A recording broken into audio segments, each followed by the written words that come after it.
Bueno, y me encuentro con uno de los más importantes de esta película, Ben-Hur, Toby Kebbel. Hola Toby, un placer. It's a pleasure.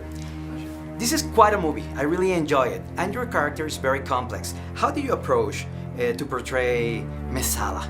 Mesala was a long journey, a lot of preparation. So I read the script, I read the book, and I realized how different the book was from the older picture.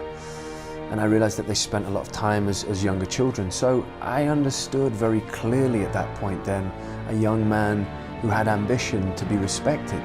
I understood a young man who was adopted by a family, who was a friend of Judah, who really didn't understand why this person loved him so much.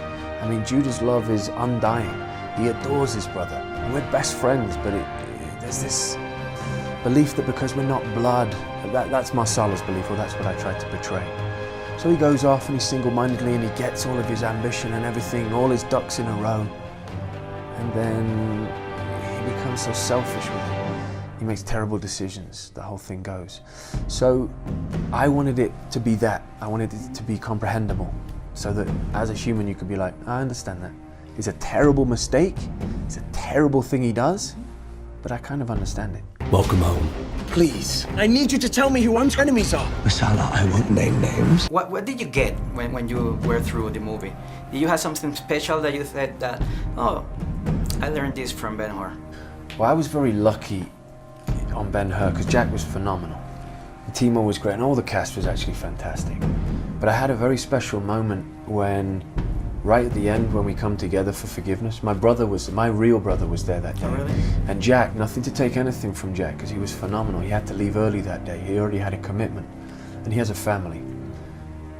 So the final sequence where I hug him and I let go of the blade, giving nothing away, that was really my brother.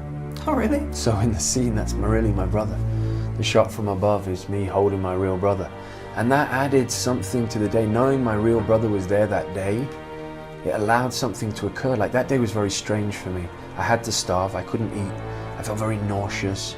I was very concerned about getting it right, pitching it just right. I'd auditioned with that piece. And so it meant a great deal that my brother Matthew was there with me that day. Things like that is what I take away. Personal experiences, rather than, the whole. Yeah, it's a great experience. And tell me more about the chariot scene, because it's one of the greatest, not to put down the 51 version, but this is very action-packed, very actual, very modern. And how was that training? The horses were real, the place was real. It was wonderful. We actually created a spinner. Now here's an interesting thing. The old film, they made a full-blown, full spinner. We made a 1/3 the size. So by the time the horses got out of the gate, it was only 7 seconds before we were at that first corner, the far corner. So it was slightly shrunk. We were doing things a little bit broken up, but for it to be real, we had to train, we had to learn, there was no faking it. If an accident happened, it was really gonna happen. Were you afraid doing that? I was nervous. Sometimes? Yeah, I was very nervous. And we shot it for 3 months, but the weird thing happened, first time I rode 4 horses, it was incredible. It's like being dragged into the sky. And then after a while, I got so used to it, and we were running the laps, and we were doing different things, and we were doing something, say, for the Grecian rider or the Persian rider, his accident. And so we had to just come round full speed and get to Brazil. I found myself like thinking about, what do I have for lunch? And I was like, no, I'm following these horses. I ought to focus and concentrate. So it became a second nature. It was just incredible. And action! You stayed away. You should have killed me.